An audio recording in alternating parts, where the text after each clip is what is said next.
Good evening, everyone. My name is Michelle Galazewski. I am a Partner Relations Director with Eversight, and on behalf of everyone at Eversight, I would like to thank you for joining tonight's program, The Impact of COVID-19 on Ocular Disease and Donor Tissue. In an effort to eliminate all background noise, all participants will be muted throughout the duration of the webinar. If you would like to ask a question, you may do so by typing your question into the Q&A panel at the bottom of your screen, and we will address all questions at the end of the presentation. At this time, I would like to introduce our speaker for this evening. Dr. Shahzad Mian is a professor of ophthalmology and visual sciences at the University of Michigan Medical School, Kellogg Eye Center, Michigan Medicine. He also serves the department as Associate Chair for Education.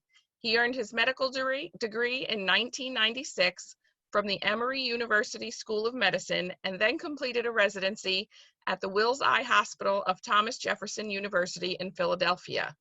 From 2000 to 2002, Dr. Mian was a fellow in cornea and refractive surgery at Mass Eye and Ear, Harvard Medical School.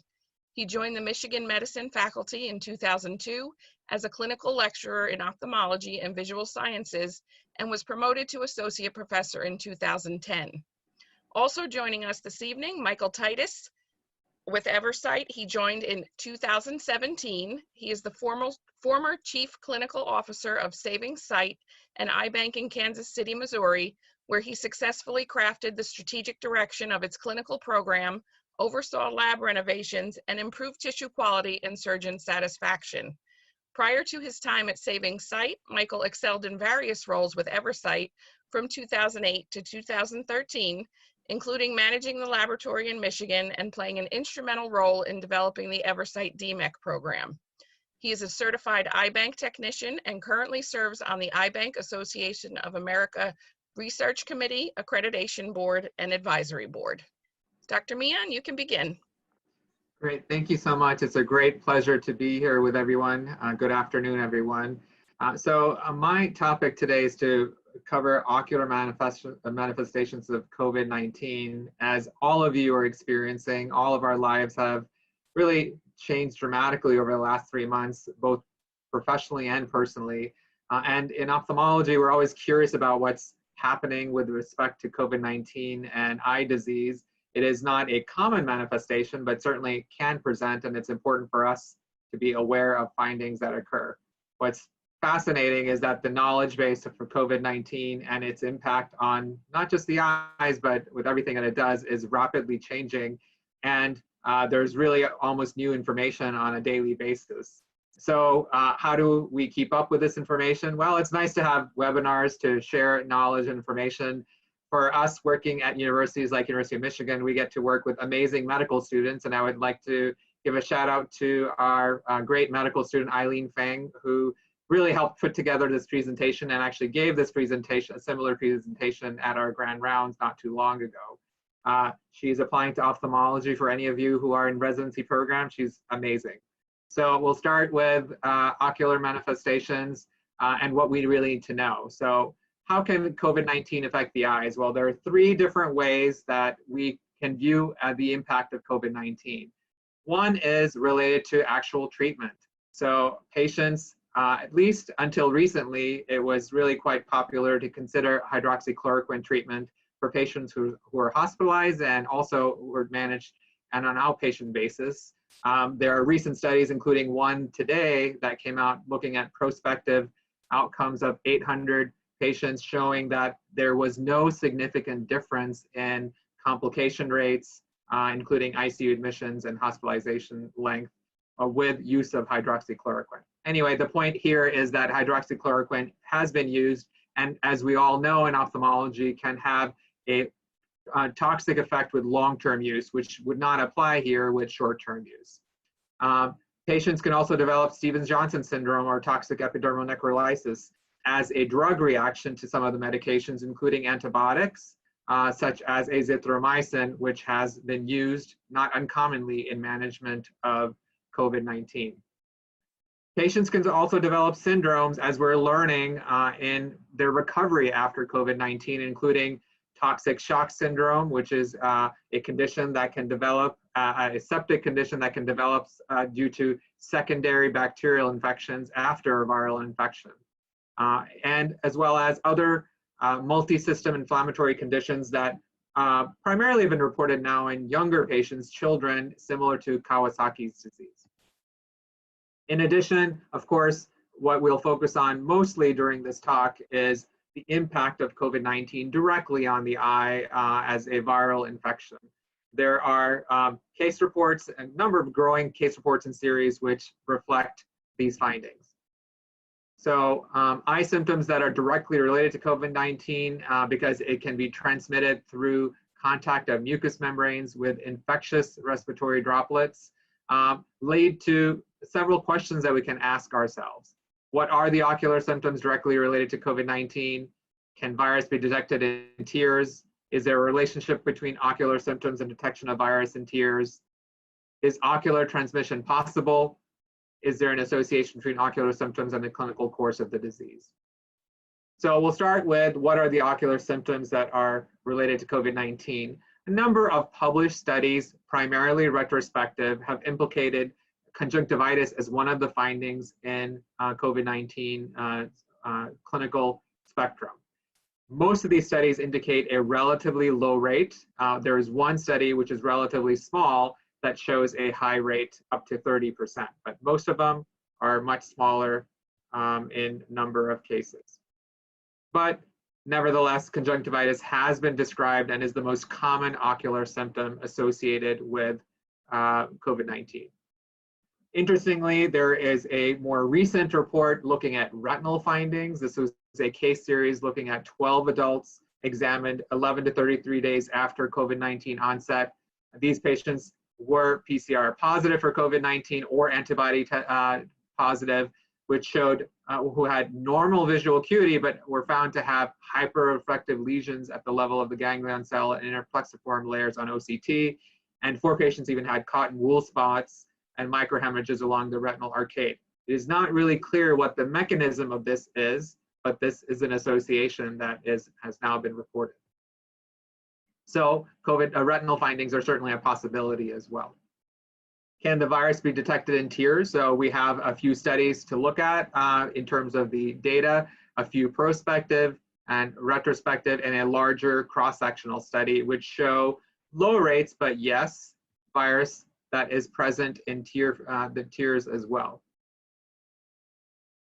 So it can be detected when using PCR testing, although again, there's no clear relationship when we look at symptoms and association of having a positive PCR in the tear film, meaning that you can have a positive PCR and tear film testing with no symptoms, and you can have a conjunctivitis presence with a negative PCR.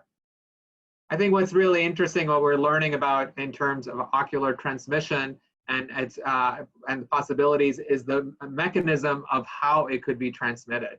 The SARS-CoV-2 virus, which is the virus responsible for COVID-19, uses ACE2 receptors for cellular entry.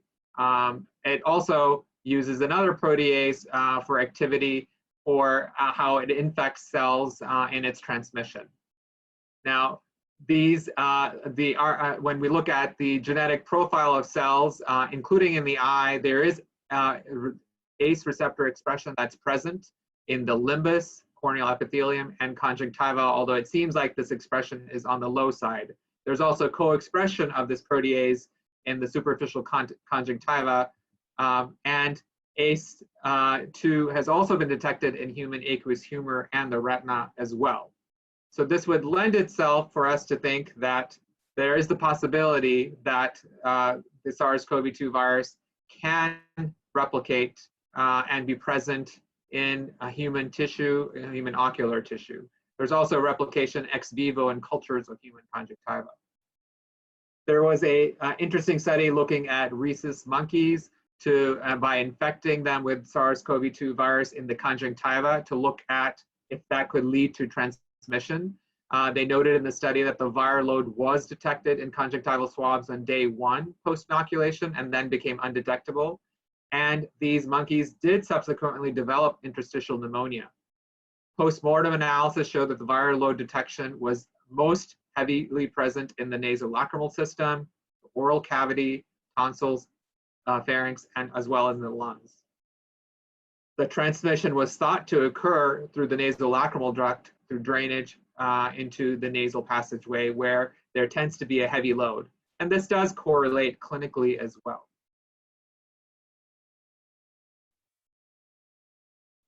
So ocular symptoms can be an initial manifestation of COVID-19 as well. Ocular symptoms can potentially be associated with disease severity also. So we've seen this with case reports. There are several case reports that were published relatively early, including this one, which showed that patients can have a patient who presented with conjunctival injection, discharge, fever, who was later then tested on to having being COVID positive, then improved, and then the conjunctivitis improved as well. So there's the natural history was documented where the conjunctivitis was actually diagnosed prior to COVID-19 testing and systemic disease.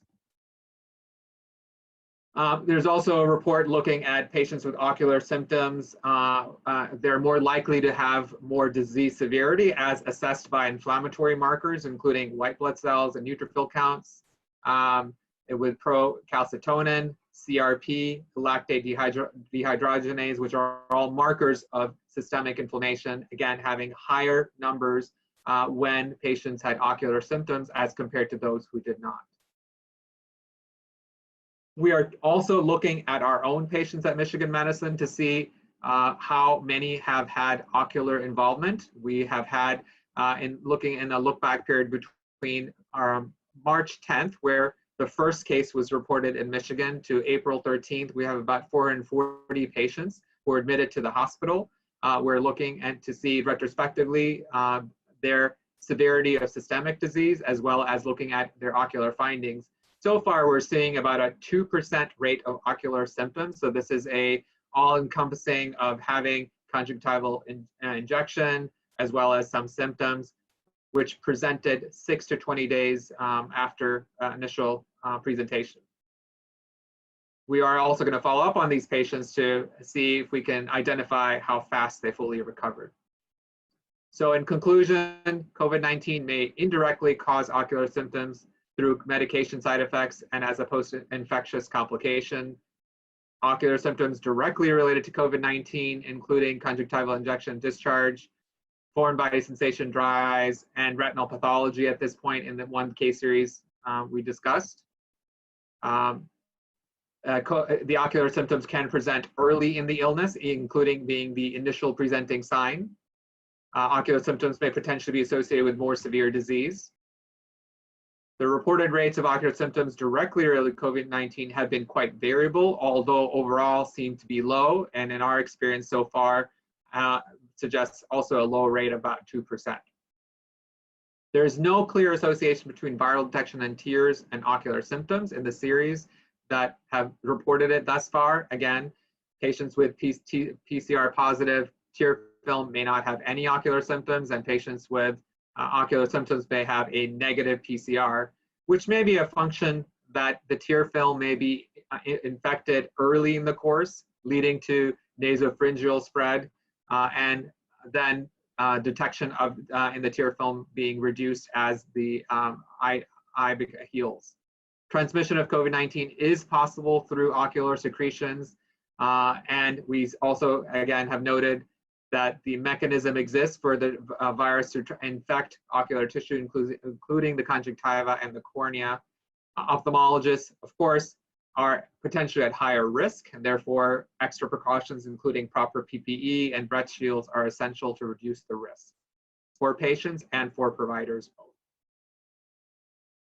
I will end there, and again, I just want to thank Eileen Feng, our medical student, who's done an amazing job in helping me keep up to date with the references that are ever expanding on a daily basis. Thank you. I wanted to spend some time just to review with everybody some of the things that we have done throughout the course of these challenging times to help ensure that the donor tissue that you're receiving is safe, and to provide a little bit of a preview of what we are expecting over the next, in the near future as it relates to all of this. We begin all of our meetings in our offices with our mission: we restore sight and prevent blindness through the healing power of donation, transplantation, and research. We like to share that wherever we can because we're very proud of the work that we do. To really help understand how tissue is kept safe, not just in these times, but overall, I wanted to spend some time really talking about the architecture of safety that exists, not only within our own organization, but through the bodies that we work with across the US and with the federal government to really help ensure donor safety. So I want to spend just a little bit of time giving some of that framework, sharing some of that framework that really helps to build our foundation as an eye bank. I think that the first real cornerstone of this was the formation of the Eye Bank Association of America. It was a collaboration among eye banks and cornea surgeons to standardize procedures. This was done in 1961, and I think the important point of this is that this was an early awareness among eye banks that they really needed to follow best practices and that we needed to work collaboratively with surgeons to really help establish what those are. It was the first national transplant organization to establish medical standards. Those were formalized and codified in 1980. Those are now currently maintained by the Medical Advisory Board, and they're also AAO approved. So there's very close collaboration between eye banks and surgeons. Interesting part or key part of who we are is that Eversight staff and our medical directors are very active members at all levels of the Eye Bank Association. We, of course, have federal regulations. The Food and Drug Administration oversees all of the human cells, tissues, and cellular and tissue-based products, shortened to HCTPs, and provide guidance on all of those. The comprehensive regulatory program was really established in 2001. Prior to that, there was kind of a mix of different regulations that helped to oversee all of these different products that share similarities. And the real focus of this regulation is to prevent the introduction, transmission, and spread of communicable disease. And primarily the focus there is through donor screening and through disease testing. Later in 2005, the current good tissue practices were established. Those provide a little bit more of a framework for implementing some of the regulations that are outlined in HCTPs. And the focus there is, again, on preventing infectious disease contamination and its cross-contamination. A key outcome of the GTPs was establishing and maintaining a very comprehensive quality system. And eye banks have done a very good job of taking that on across the board as well. And then finally, internally, our Eversight has its own medical advisory committee. It's composed of our medical directors. The policies and procedures that we use are approved by the clinical and quality teams, and they really outline all of our standards and protocols for eye bank functions. These are also approved by our medical directors with any changes, updates, and at least annually as well. So all of these things really come together to provide a very strong framework for how we handle tissue and how we ensure that it is safe to provide for transplantation. And the two main areas of focus there are through the donor history and through tissue handling procedures. Let's talk just a little bit about those. The donor history really it ensures that the medical and social history of the donor meets all standards, and those standards are outlined in all of those regulatory pieces that I talked about just a moment ago. We do a number of different steps for each of these cases. There's the initial screening with the hospital. Generally, that's with the nurse that was just caring for the donor at the time of the donor's passing. In addition to that hospital screening, we also speak with the family members or with a person that is very knowledgeable about the donor's medical and social history, and we perform the donor risk assessment interview. In addition to that, we perform full medical record reviews, as well as consults with our medical directors. If medical examiners are involved in any of the cases, we ensure to get consultations with them, or infectious disease consults where necessary. And there may be others depending on the case, but we do a lot of work to really ensure that we have full donor history to make a very good decision on whether this donor's past medical and social history does not preclude that tissue from being utilized for transplant. And then tissue handling is another large component of this. Our procedures really ensure that we prevent contamination of the tissue in any of our handling of the tissue. So strict adherence to antisepsis protocols in the recovery and the processing. The recovery, there's a couple pieces that are performed. The donor body exam is a key component of all of the recoveries. Really do a full examination of the donor's body, looking for primarily for any high-risk behavior, such as IV drug use, that would preclude that donor from providing safe tissue for transplantation. In addition to that, we also perform preparation of the ocular area similar to a surgical preparation. I want to talk just a little bit more about that. And then, of course, a laboratory evaluation of the tissue, cell imaging, and slit lamp exam. Our ocular preparation is a little bit unique from other eye banks and has changed recently, but we do perform an extensive cleaning around the periorbital area. We use povidone iodine at 5% concentration for 5 minutes. We've used povidone iodine for a long, long time, but in November 2019, as a result of some different studies that came out, that talked about performing a second povidone iodine soak, we modified our own recovery procedures to take advantage of those benefits as well. And we implemented a second povidone iodine soak. We perform ours after the conjunctival removal. There's still a lot of work to be done to kind of really say when the best time to do the second soak is.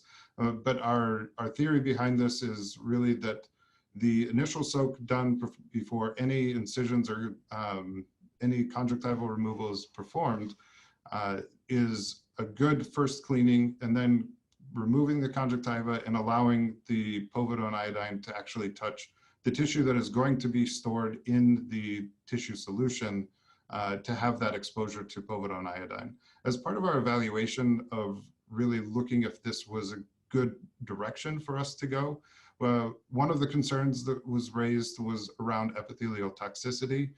We performed vital dye staining on mated eyes, right now 12 pairs of mated eyes, and we'll be presenting those full results at the Eye Bank Association Scientific Symposium for the virtual meeting.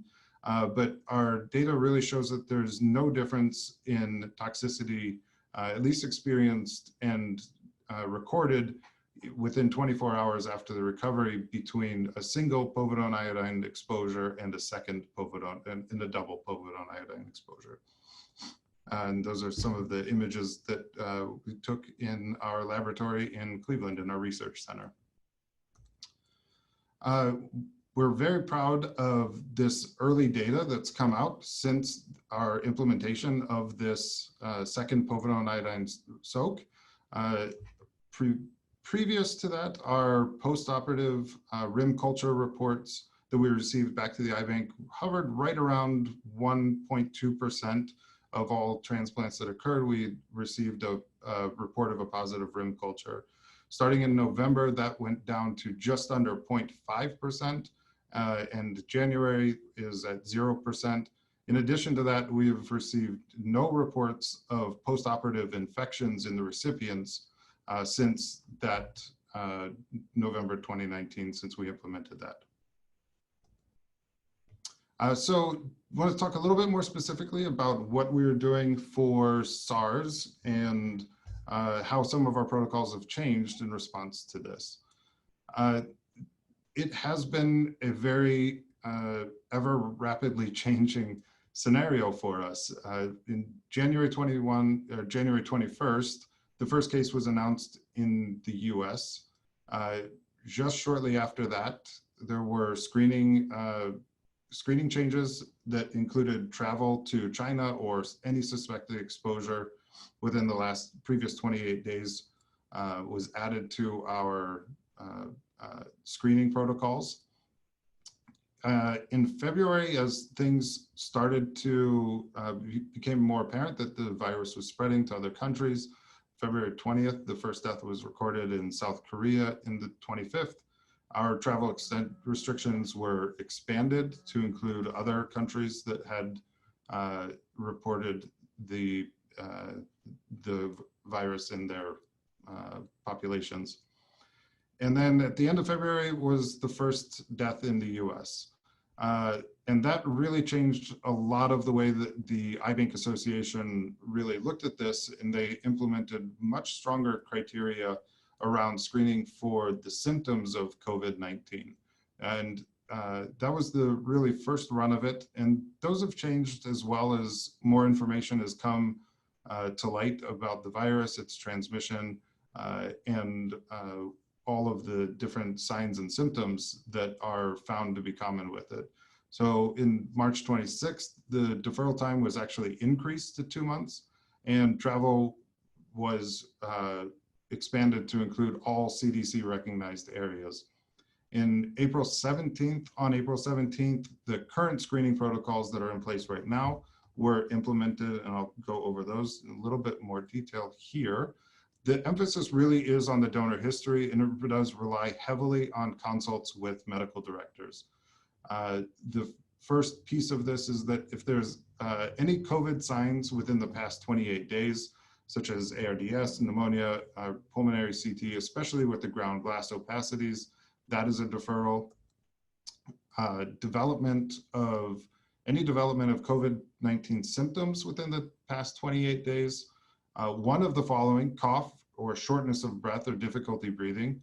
You can imagine that most of our donors fall into that category.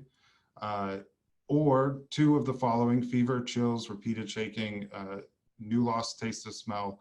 Any of those show up, then we're performing much more investigation to really ensure that there's safety for that donor. If there's close contact with an individual with COVID-19 as defined by the CDC, and primarily that's without PPE, or if there's a positive or indeterminate PCR test within the last 28 days. And all of these things kind of really work together. The Eye Bank Association has created a guide. I won't go through this in detail, but just wanted to give you an idea of kind of some of the different ways that all of these things impact each other. If there's a negative PCR test or the test isn't performed, a negative test doesn't automatically clear a donor for transplantation. There still is heavy emphasis on the signs, the symptoms, and then also heavy emphasis on consulting with a medical director. So in any of these scenarios, we really end up in very few scenarios with cases that are eligible, free and clear. Most of them require a medical director to review the details of that specific case in order to clear the tissue and provide it for transplantation. A little bit more beyond just the screening, though, goes back a little bit to the ocular preparation. There are three key studies that I pulled out that really talk about the virucidal activity of povidone iodine with coronaviruses. The first major one was in 2006 that reported that povidone iodine was effective with 1% concentration for up to 2 minutes. In 2015, as MERS and SARS also, MERS became more popular, the inactivation they evaluated with between 1 and 7.5% with concentrations with up to 30 seconds exposure times. And then most recently in 2020, actually, this last one is a literature review that evaluated many different studies and showed that the inactivation of coronaviruses in general was effective between 0.23 to 7.5 concentrations for up to 1 minute. There were no data just yet that was available at the time that I did this presentation showing that SARS-CoV-2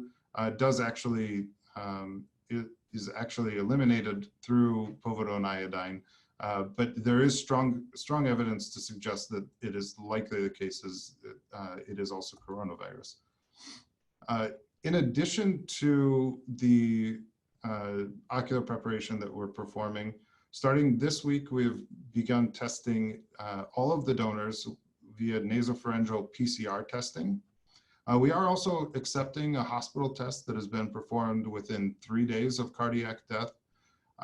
And this doesn't necessarily just clear a donor. We do really pay attention to all of the additional signs and symptoms, but it does provide an additional data point for us in determining donor eligibility.